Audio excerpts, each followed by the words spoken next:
మన ప్రభువైన యేసుక్రీస్తు నామంలో అనుదిన దైవ కృపా కార్యక్రమం ద్వారా ఈ దినం దేవుని మాటలు వింటున్న దేవుని బిడ్డలైన మీ అందరికీ హృదయపూర్వక ధన్యవాదాలు తెలియపరుస్తూ ఉన్నాం. ఈ మాటలు వింటున్న మిమ్మల్ని నిశ్చయముగా నా దేవుడు దీవించునుగాక. ఆమేన్.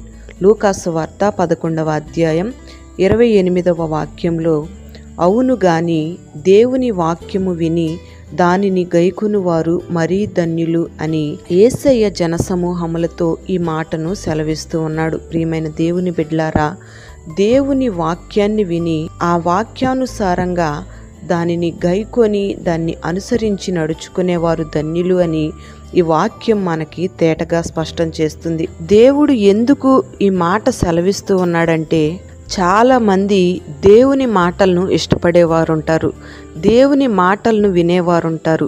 ఆ మాటలను విని ఆ మాటలకు మార్కులేసే వాళ్ళు ఎక్కువ ఉంటారు.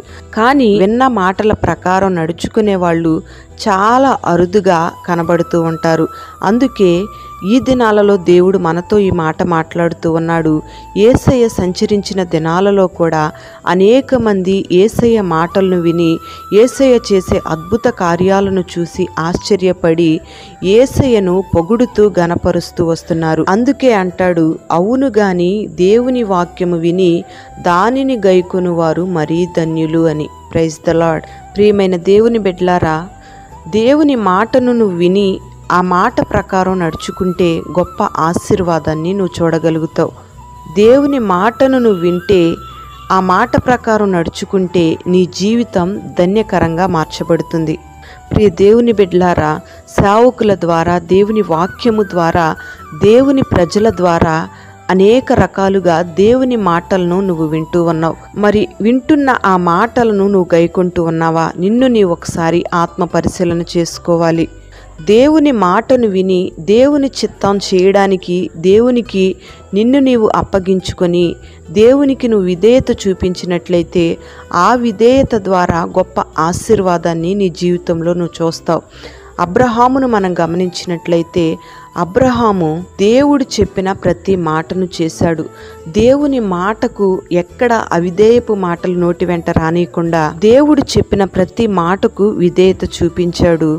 దేవుడు చెప్పిన ప్రతీదీ చేశాడు గనుక దేవుడు చేసిన వాగ్దానాల ద్వారా అబ్రహామును దేవుడు అనేక మందికి తండ్రిగా మారుస్తూ వచ్చాడు. అబ్రహామును దేవుడు దీవెనకరంగా మార్చాడు. ఆదాము హవ్వలను మనం గమనిస్తే అవిధేయత చూపించడం వల్ల దేవుని మహిమను పోగొట్టుకొని ఈ భూలోకంలోకి నెట్టివేయబడ్డారు. అవిధేయత ద్వారా కలిగే నష్టం మనకు తెలుసు, విధేయత చూపించడం ద్వారా కలిగే లాభం కూడా మనకు తెలుసు. కానీ కొన్నిసార్లు దేవుని మాటను విని దానిని అనుసరించి నడుచుకోకుండా దేవుని మాటను నిర్లక్ష్య పెడతా ఉంటాం. అందుకే మన జీవితంలో కొన్ని ఒడిదుడుకులను చూస్తూ ఉంటాం, కొన్ని నష్టాలను మనం చవిచూస్తూ ఉంటాం. ధన్యకరంగా మార్చబడవలసిన మన జీవితం దుఃఖకరంగా నడిపించబడుతూ ఉంది. ప్రియమైన దేవుని బిడ్డలారా, అవిధేయత చూపించిన సౌలు రాజును మనం గమనిస్తే దేవుని మాట వినకపోవడం ద్వారా తన రాజ్యాన్ని సౌలు రాజు పోగొట్టుకుంటూ వచ్చాడు. ప్రియ దేవుని బిడ్డలారా, ప్రతి మనిషి జీవితంలో ఎన్నో పొరపాట్లు దొర్లుతూ ఉంటాయి, ఎన్నో తప్పిదాలు చేస్తూ ఉంటారు.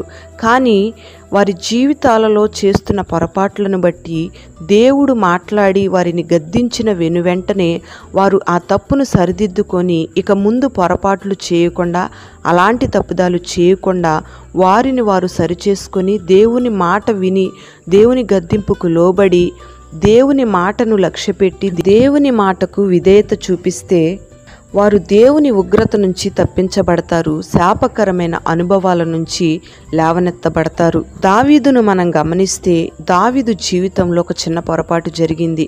ఆ పొరపాటును బట్టి దేవుడు మాట్లాడి దావీదును గద్దించినప్పుడు వెనువెంటనే దావీదు దేవుని మాటకు భయపడి దేవుని మాటకు విధేయత చూపించి దేవుని మాటకు లోబడి ఆ చేసిన తప్పును ఒప్పుకొని ఇక ముందెన్నడూ అలాంటి పాపము నేను చేయను అని ఒక తీర్మానం చేసుకుని దేవుని మాటకు విధేయత చూపించాడు. అందుకే దావీదు యొక్క రాజ్యాన్ని దేవుడు స్థిరపరుస్తూ వచ్చాడు. ప్రియ దేవుని బిడ్డలారా, ఈ మాటలు వింటూ ఉన్న నీ జీవితంలో దేవుడు నిన్ను స్థిరపరచాలని ఆశపడుతూ ఉన్నాడు. నీ కుటుంబాన్ని స్థిరపరచాలని ఆశపడుతూ ఉన్నాడు. నీ ఉద్యోగాన్ని, నీ వ్యాపార రంగాన్ని, నువ్వు చేస్తున్న వ్యవసాయ పనులను, అలాగే నీకు కలిగిన సమస్తాన్ని స్థిరపరిచి నీ జీవితాన్ని ధన్యకరంగా మార్చాలి అని దేవుడు ఆశపడుతూ ఉన్నాడు. మరి నువ్వు దేవుని మాటను విని దానిని గైకొని ఆ మాట ప్రకారంగా నువ్వు లోబడి జీవించినట్లయితే నీ జీవితం ధన్యకరంగా మార్చబడుతుంది. నీకు కలిగిన సమస్తము ఆశీర్వాదకరంగా మార్చబడుతుంది. ప్రియ దేవుని బిడ్డలారా, మనమందరము కూడా దేవుని మాటలను వినడమే కాదు గాని దేవుని మాట ప్రకారంగా నడుచుకున్నప్పుడే దేవునికి నిజమైన సంతోషం. అంతేకాకుండా మన జీవితంలో ధన్యకరమైన అనుభవాలు కొనసాగించబడుతూ ఉంటాయి. ఈ మాటలు విన్న ప్రతి ఒక్కరికి అట్టి కృపణ దేవుడు అనుగ్రహించునుగాక. ఆమేన్. పరిశుద్ధుడా, ప్రేమాస్వరూపి, దయగలిగిన తండ్రి, నీకు స్తోత్రం చెల్లిస్తూ ఉన్నాం.